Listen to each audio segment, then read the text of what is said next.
Uh-huh. Sinasabi niya. Taking a bath.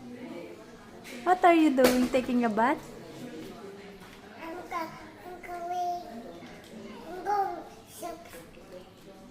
Ay, ano ba? Nagkalat lang. No, stop it, Lindy. Palo nga.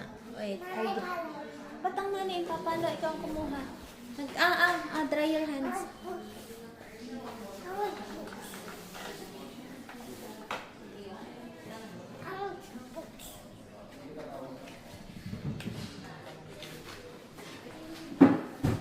What will you read?